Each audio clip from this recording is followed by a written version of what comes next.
Good morning, this is Dr. Fletcher with your Monday Motivation. This week, with Easter ahead of us, I thought it would be a little fun to talk about eggs, since we know maybe your kids will be out dyeing them or maybe having a fun little Easter egg hunt.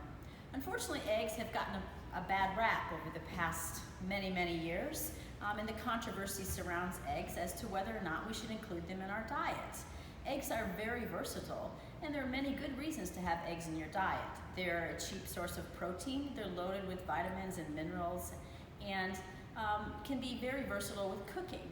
Unfortunately, eggs have been associated with elevated cholesterol, cardiovascular disease, multiple types of cancer, not to mention greater than 100,000 cases of salmonella every year just from eggs.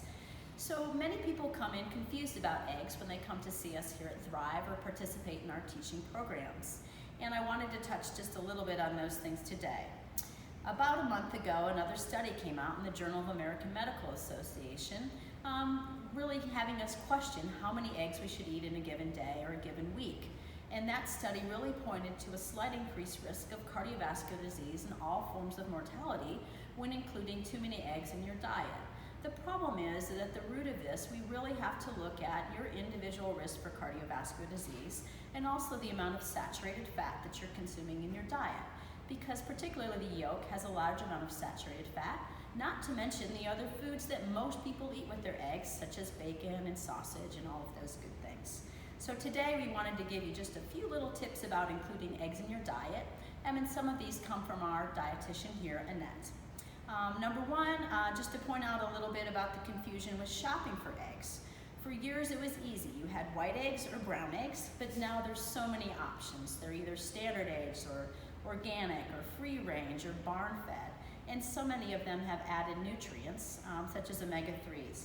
But what's important to remember is what the chicken ate that you're eating when you eat that particular egg. So looking for organic eggs is very important, and we encourage you to do that, or to shop locally and get your eggs delivered, such as you can do here, or visit the farmer's market. The difference in the shell really has no nutritional bearing. White and brown eggs have the same nutritional value, which eggs, as we know, again, are high in protein and many essential vitamins and nutrients. Just a couple tips about cooking with eggs.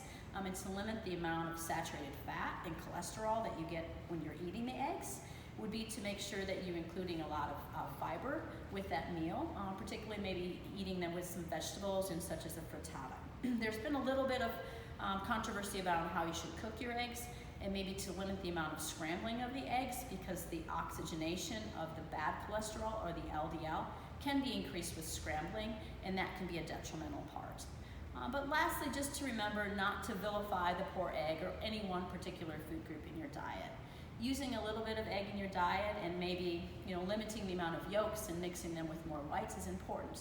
But we here at Thrive encourage you to have a balanced diet, lots of plants and fibers, and then we won't have to worry so much about the poor little egg. We hope you have a good Easter, and we look forward to seeing you again. Bye.